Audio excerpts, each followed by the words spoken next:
Hello बच्चों, आज हम एमपी बोर्ड 2026 के लिए महत्वपूर्ण प्रश्न पढ़ेंगे। हम आज कक्षा 12वीं सब्जेक्ट बायोलॉजी के लिए यूनिट नंबर 2 चैप्टर नंबर 5 जिसका नाम है वंशागति का आणविक आधार मीन्स होता है मॉलिक्यूलर बेसिस ऑफ इनहेरिटेंस। इस चैप्टर के अंतर्गत आने वाले सभी महत्वपूर्ण प्रश्नों को हम पढ़ेंगे जो कि एमपी बोर्ड परीक्षाओं में पूछे जाते हैं। आप चैनल पर नए हो तो प्लीज़ हमारे चैनल को सब्सक्राइब कीजिए, लाइक कीजिए, शेयर कीजिए, ऑल आइकन बेल को प्रेस कीजिए और यूँ ही आप हमें सपोर्ट कीजिए। आइए हम वीडियो की स्टार्ट करते हैं। पहला प्रश्न है, डीएनए आनुवंशिक पदार्थ है। इसे सिद्ध करने हेतु अपने प्रयोग में हर्शे व चेज ने डीएनए प्रोटीन के बीच अंतर कैसे स्थापित किया। ये बहुत ही ज़्यादा महत्वपूर्ण प्रश्न है जो कि एनसीईआरटी बेस पर आधारित है और कॉम्पिटिटिव एग्जाम में भी पूछे जाते हैं। तो हमें पता है कि डीएनए आनुवंशिक पदार्थ है। इसके बारे में सुस्पष्ट प्रमाण अल्फ्रेड हर्शे व मार्था चेज के प्रयोगों से प्राप्त हुआ।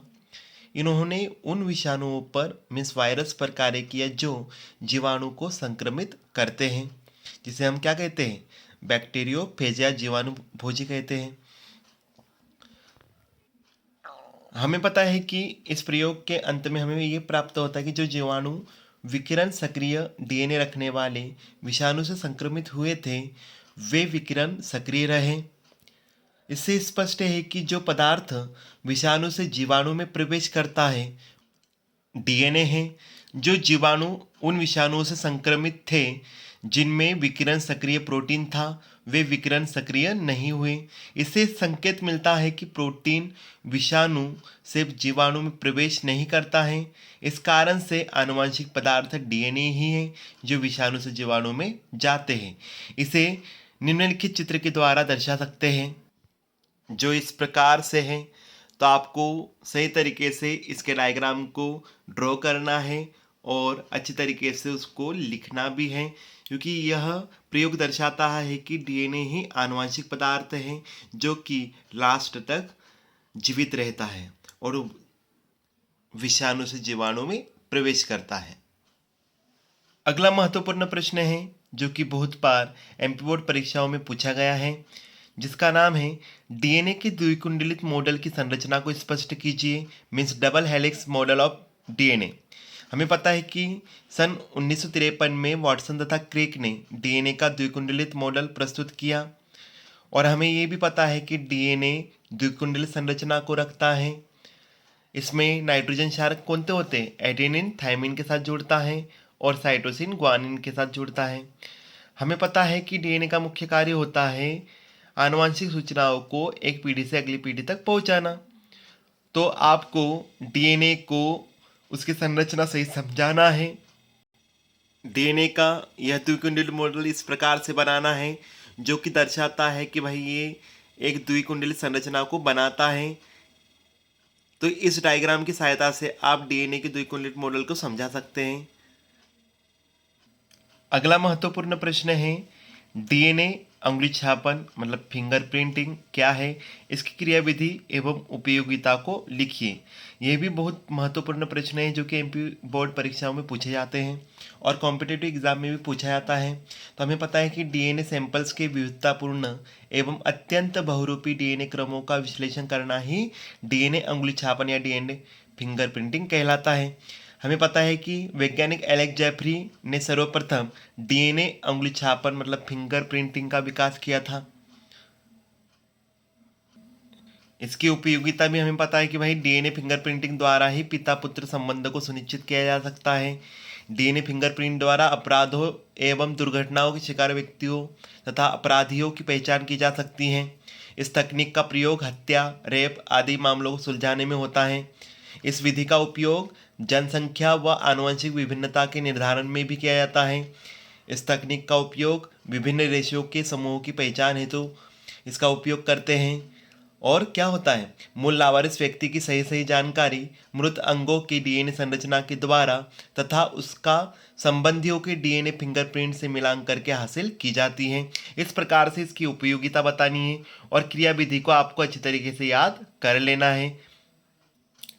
अगला प्रश्न है आरएनए की परिभाषा लिखिए तथा इनके प्रकारों को समझिए। इस बार एमपी बोर्ड 2025 में आरएनए की परिभाषा पूछी गई थी। क्या होता है आरएनए? हमें पता है कि आरएनए का पूरा नाम क्या होता है, राइबोन्यूक्लिक एसिड होता है, और ये राइबोन्यूक्लियोटाइड्स का एक बहुलक है जो केवल कुछ विषाणुओं में आनुवंशिक पदार्थ के रूप में कार्य करता है। यह सामान्य रूप से एक श्रृंखलीय अणु है जो कोशिकीय जीवों में आनुवंशिक सूचना के वाहक, एडेप्टर अणु व राइबोजाइम के रूप में भी कार्य करता है। और हमें पता है कि आरएनए की खोज किसने की थी? फ्रेडरिक मिशर ने। तो इस प्रकार से आपको आरएनए को डिफाइन करना है। अगला महत्वपूर्ण प्रश्न है जो कि एमपी बोर्ड 2025 में भी पूछा गया था। डीएनए की परिभाषा लिखिए तथा इसका मुख्य कार्य लिखिए। केवल डेफिनेशन पूछी गई थी, तो डेफिनेशन क्या होती है? सबसे पहले आपको डीएनए का पूरा नाम लिखना है, जिसका नाम क्या होता है? डीऑक्सीराइबोन्यूक्लिक एसिड होता है। और हमें पता है कि डीऑक्सीराइबोन्यूक्लियोटाइड्स का एक बहुलक है जो सभी कोशिकीय जीवों में आनुवंशिक पदार्थ के रूप में कार्य करता है।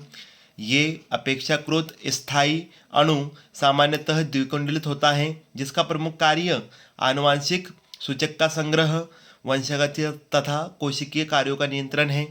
इस प्रकार से आपको डेफिनेशन बतानी है। अगला महत्वपूर्ण प्रश्न है डीएनए प्रतिकृति क्या है, इसकी विधि लिखिए। हमें पता है डीएनए रेप्लिकेशन क्या होता है? डीएनए आनुवंशिक पदार्थ होता है, और हमें पता है आनुवंशिक पदार्थ डीएनए के संश्लेषण या द्विगुणन को डीएनए का प्रतिकृतिकरण कहते हैं। यह प्रक्रिया कोशिका विभाजन की अंतरावस्था मीन्स इंटरफेस की एस उप अवस्था में होती है। प्रतिकृति के फलस्वरूप डीएनए के अणु से उसी प्रकार के डीएनए अणु का निर्माण होता है। डीएनए की प्रति मीन्स कॉपीज बनने की इस क्रिया को डीएनए प्रतिकृति या डीएनए रेप्लिकेशन कहते हैं। तो आपको इसकी विधि भी बतानी है और इसका डायग्राम भी आपको ड्रॉ करना है। तो डायग्राम इस प्रकार से है।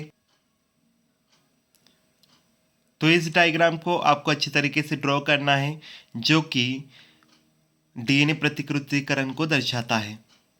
अगला महत्वपूर्ण प्रश्न है जो कि एमपी बोर्ड परीक्षाओं में पूछा जाता है। डीएनए तथा आरएनए में अंतर स्पष्ट कीजिए। तो आपको अंतर जितने अंक के लिए पूछा जाएगा उतने ही लिखने हैं। जैसे डीएनए का पूरा नाम डीऑक्सीराइबोन्यूक्लिक एसिड होता है, आरएनए का पूरा नाम होता है राइबोन्यूक्लिक एसिड होता है। यह द्विकुंडली संरचना को दर्शाता है, यह एकल सूत्र संरचना रखता है। इसका मुख्य कार्य आनुवंशिक सूचनाओं को एक पीढ़ी से अगली पीढ़ी तक पहुंचाना है। इसका मुख्य कार्य क्या होता है? प्रोटीन का संश्लेषण करना है। इसमें क्या होता है? डीएनए में थायमिन होता है और आरएनए में थायमिन की जगह पर क्या होता है? यूरेसिल होता है।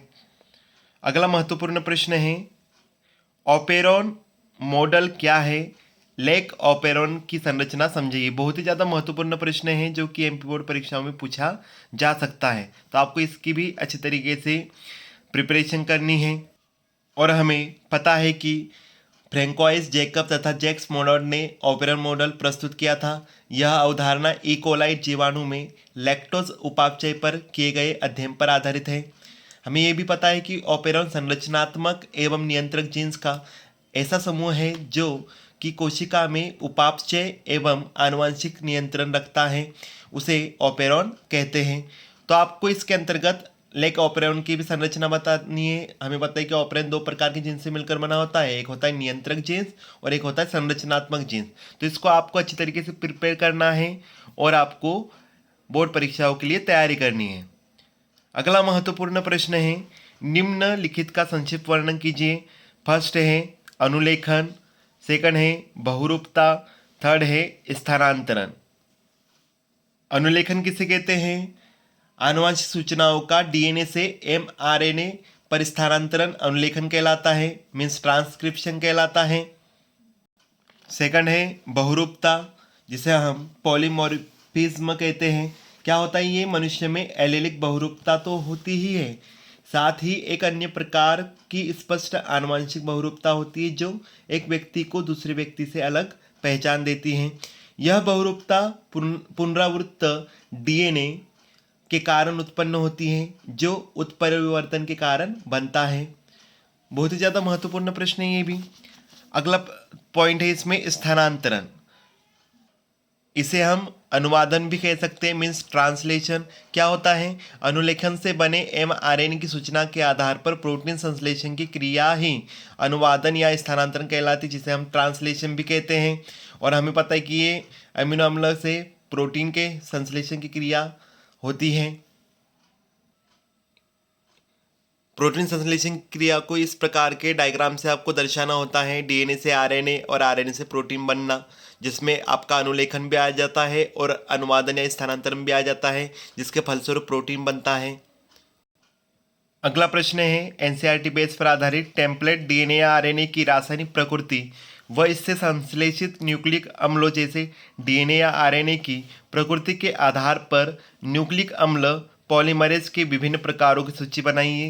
ये बहुत ही ज़्यादा महत्वपूर्ण प्रश्न है जो कि एनसीईआरटी बेस पर आधारित है, तो आपको इसकी अच्छी तरीके से प्रिपरेशन करनी है, जो कि आपको परीक्षा अध्ययन में भी मिल जाएगा। अगला प्रश्न है, आनुवंशिक कोड मीन्स जेनेटिक कोड क्या है, इसकी विशेषताएं बताइए। क्या होता है आनुवंशिक कोड मीन्स जेनेटिक कोड?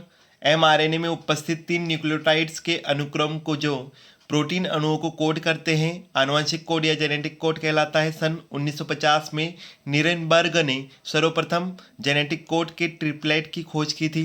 इसकी विशेषताएं क्या होती है? आनुवंशिक कोड में या कोड में प्रत्येक कोडोन 3 न्यूक्लियोटाइड्स का बना होता है। यह डीएनए से एमआरएनए पर अनुलेखित होता है। सेकंड क्या होता है?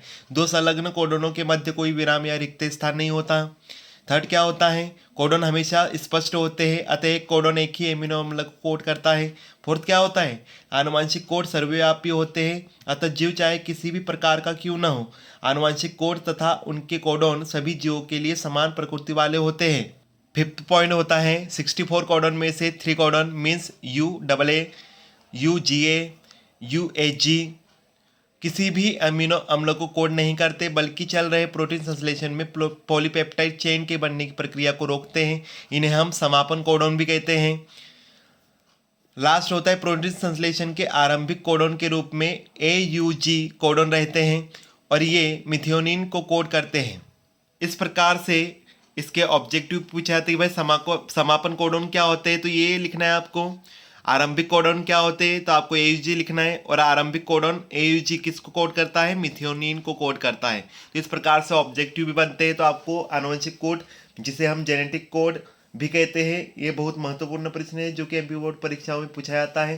तो आपको अच्छी तरीके से इसकी प्रिपरेशन करनी है। अगला प्रश्न है, डीएनए पैकेजिंग के न्यूक्लियोसोम मॉडल का संक्षिप्त वर्णन कीजिए। आईएमपी क्वेश्चन है, इसके आपको अच्छे से प्रिपरेशन करनी है। अगला प्रश्न है, हिस्टोन की परिभाषा लिखिए, जो कि एमपी बोर्ड 2025 में पूछा गया था। क्या होता है ये? यूकेरियोटिक कोशिकाओं में धनावेशित क्षारीय प्रोटीन हिस्टोन पाई जाती है। यह डीएनए के संघनन में एक महत्वपूर्ण निर्माण सामग्री की भूमिका निभाती है। तो इस प्रकार से आपको 2 नंबर के लिए लिखना है। लास्ट प्रश्न है, लीडिंग स्ट्रैंड व लैगिंग स्ट्रैंड में अंतर स्पष्ट कीजिए, जो कि हमने डीएनए प्रतिकृतिकरण में जो डायग्राम बनाया है उसमें दोनों शो है। तो आपको अच्छी तरीके से इन प्रश्नों को याद करना है, जो कि एमपी बोर्ड परीक्षाओं में पूछे जाएंगे। आशा है कि आपको यह वीडियो पसंद आया होगा। आप प्लीज़ हमारे चैनल को सपोर्ट कीजिए, लाइक कीजिए, शेयर कीजिए और ऑल आइकन बेल को प्रेस कीजिए। धन्यवाद।